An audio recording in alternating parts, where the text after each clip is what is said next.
নমস্কাৰ আপোনালোক সকলোকে পুনৰবাৰ আপোন নিউজৰ অন্য এটা ভিডিঅ' লৈ স্বাগতম জনাইছো। আপুনি বাৰু কেতিয়াবা লোন লৈ পাইছে না নাই পোৱা বা আপোনাৰ বৰ্তমান লোন চলি আছে না নাই সেইটো কমেন্ট এটা কৰি জনাবচোন। কমেন্ট কৰিব তাৰ আগতে আপোনালোকক এটা ৰিকুৱেষ্ট, যদি আপোনালোকে ইনষ্টাগ্ৰাম চলায় তেন্তে মোক ইনষ্টাগ্ৰামত ফলো কৰি ল'ব। মই ইনষ্টাগ্ৰামতো ভিডিঅ' প্ৰস্তুত কৰোঁ আপোনাৰ এনেকুৱা খবৰ। tk9.real মোৰ ইনষ্টাগ্ৰাম আইডি ফলো কৰি ল'ব। ভিডিঅ'ৰ ডেছক্ৰিপশ্যনৰ লিংক দিয়া আছে, আপোনালোকে ফলোটো কৰি ল'ব।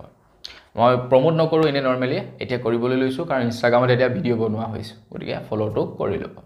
তো আপোনালোকে লোন লয় যদি বা আপোনালোকে যদি লোন লৈ পাইছে তেন্তে আপোনালোকৰ কাৰণে অসম চৰকাৰৰ ভাৰত চৰকাৰৰ ফালৰ পৰা ৰিজাৰ্ভ বেংকৰ ফালৰ পৰা কেইটামান নিয়ম ঘোষণা কৰিছে বা কেইটামান ভাল খবৰ ঘোষণা কৰিছে।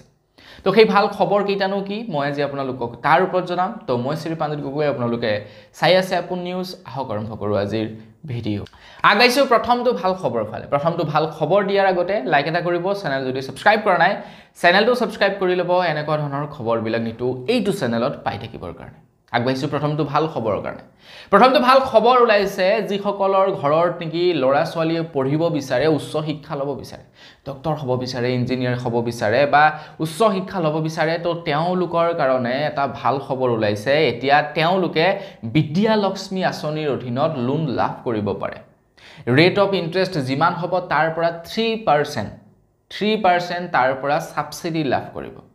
প্ৰায় 10 লাখ টকালৈকে ঋণ প্ৰদান কৰিব বুলি জনাইছে। ছাপোজ ধৰি লওক ৰেট অফ ইণ্টাৰেষ্ট 7.9%, তাৰ পৰা 3% ৰেট অফ ইণ্টাৰেষ্ট ডিক্ৰিজ কৰি দিয়া হ'ব, মানে কমাই দিয়া হ'ব, হ্ৰাস কৰি দিয়া হ'ব ল'ৰা ছোৱালীবিলাকৰ কাৰণে। কোনো ধৰণৰ কলেক্টৰেল দিয়াৰ প্ৰয়োজনীয়তা নাই, মানে কোনো গেৰাণ্টি দিয়াৰ প্ৰয়োজনীয়তা নাই বুলি জনাইছে।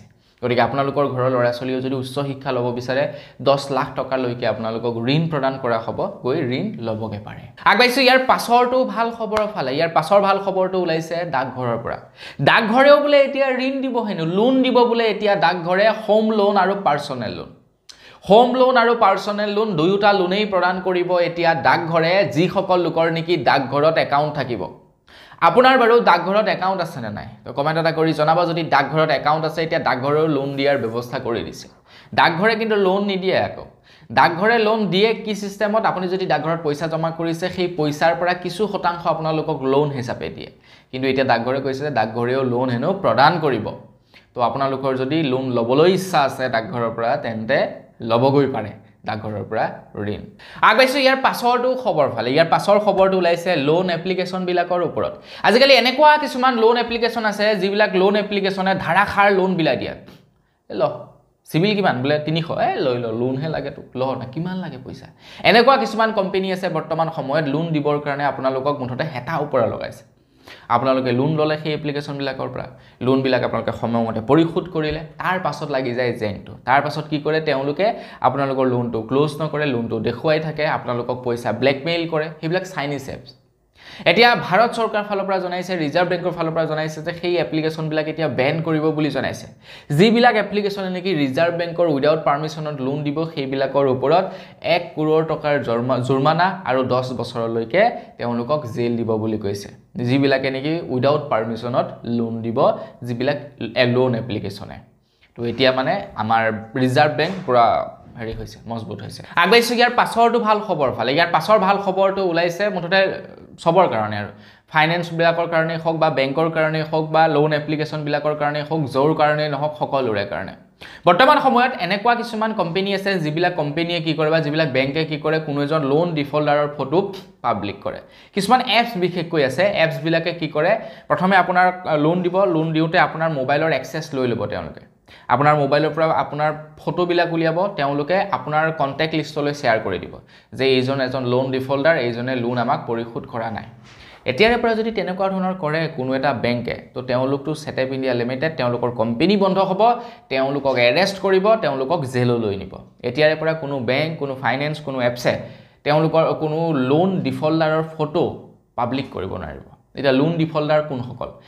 লোন ডিফল্টাৰ হৈছে সেইসকল যিসকল লোকে 3 মাহ দিন কণ্টিনিউ লোন ৰিপে কৰিব নোৱাৰে, তেওঁলোক লোন ডিফল্টাৰ। তো কোনো লোন ডিফল্টাৰৰ ফটো পাব্লিকেলি কৰিব নোৱাৰিব বুলি জনাইছে। যদি কৰে তেওঁলোক ফচি গ'ল ভাই। আগবাঢ়িছোঁ ইয়াৰ পাছৰটো ভাল খবৰ ফালে। যেতিয়া নেকি কোনো এজন মানুহে লোন লয় তেতিয়া প্ৰত্যেকটো লোনৰ কিস্তিয়ে যে সময়মতে পৰিশোধ কৰিব পাৰিব সেইটো কোনো ধৰা বন্ধা নিয়ম নাথাকে নোৱাৰিবও পাৰে ভাই এই মাহত মোৰ বেমাৰ হৈ গ'ল মই নোৱাৰিলোঁ লোন ৰিপে কৰিবৰ কাৰণে এতিয়া হৈ যায় কি যেতিয়া আপুনি লোন ৰিপেমেণ্ট নকৰাৰ পাছত লোন ৰিকভাৰী এজেণ্টসকলে আপোনালোকৰ ঘৰত আহি আপোনালোকক হাৰাশাস্তি কৰে আপোনালোকৰ ওপৰত জোৰ জুলুম কৰে জোৰ জবৰদস্তি কৰে এটা ৰিজাৰ্ভ বেংকে কৈছে কোনো লোন ৰিকভাৰী এজেণ্টে যদি আপোনালোকৰ ঘৰত গৈ আপোনালোকক জোৰ জবৰদস্তি কৰে তেনেহ'লে আপোনালোকে এতিয়া পুলিচত গৈ কমপ্লেইন কৰিব পাৰিব সেই ব্যক্তিজনৰ ওপৰত কোম্পানীটোৰ ওপৰত নহয় ব্যক্তিজনৰ ওপৰত যিজন ব্যক্তিয়ে আপোনালোকৰ ঘৰত আহি লোন ৰিকভাৰ কৰিবৰ কাৰণে জোৰ জুলুম কৰিব বহুত বেয়া কথা কয় বহুত জোৰ জুলুম কৰে তো তেওঁলোকৰ ওপৰত কেছ ৰুজু কৰিব পাৰিব বুলি জনাইছে আগবাইছো একেবাৰে শেষৰটো ভাল খবৰৰ ফালে ৰিজাৰ্ভ বেংকে কৈছে যে কোনো এজন ব্যক্তিয়ে যেতিয়া নেকি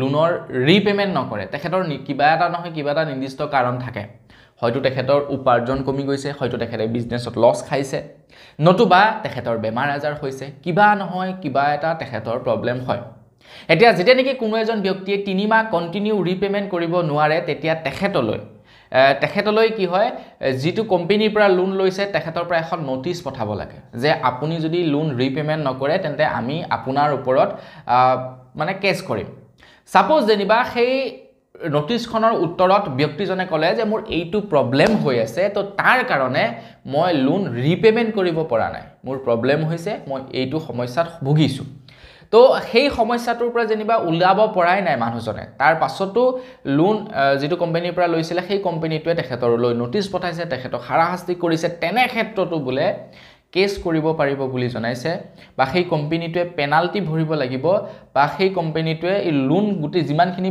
মানে দিবলৈ বাকি আছে সেই লোনখিনি মাহ পৰ্যন্ত কৰি দিব লাগিব যদি ব্যক্তিজনক হাৰাশাস্তি কৰে সাপোজ যেনিবা আপুনি বিজনেছ কৰিছিলে বিজনেছৰ লছ খালে আপুনি ৰিপেমেণ্ট কৰিব পৰা নাই তো আপোনাক জোৰ জুলুম কৰিছে আপুনি যেনিবা প্ৰপাৰ ৰিজন দিছে যে মোৰ এইটো বিজনেছ আছিলে বিজনেছটো মই লছ খাইছোঁ যাৰ কাৰণে মই পেমেণ্ট কৰিব পৰা নাই কিন্তু সোনকালে মই পেমেণ্ট কৰিম তাৰ পাছতো আপোনালোকক অশান্তি কৰিছে তেতিয়া আপোনালোকে সেই লোকৰ ওপৰত কেছ কৰিব পাৰিব আনকি আপোনালোকক পেনাল্টি হিচাপে পইচাও দিব লাগিব বুলি জনাইছে এতিয়া মজা হ'ব কথাটো তো বন্ধু বান্ধৱীসকল বস আজিৰ ভিডিঅ' জনাবলগীয়া খবৰ ইমানকেইটা আছিলে খবৰকেইটা জানি কেনেকুৱা লাগিলে কমেণ্ট কৰি জনাব বিশেষকৈ লোন লোৱা সকলৰ বিৰাট ভাল লাগিব খবৰকেইটা শুনি ভিডিঅ'টো শ্বেয়াৰ কৰক লগ বন্ধুলৈ আজিৰ ভিডিঅ' দিবানি পুনৰ এটা ভিডিঅ' লগ কৰাৰ খাজলৈ বিদায় মাগিছোঁ ধন্যবাদ জয় অসম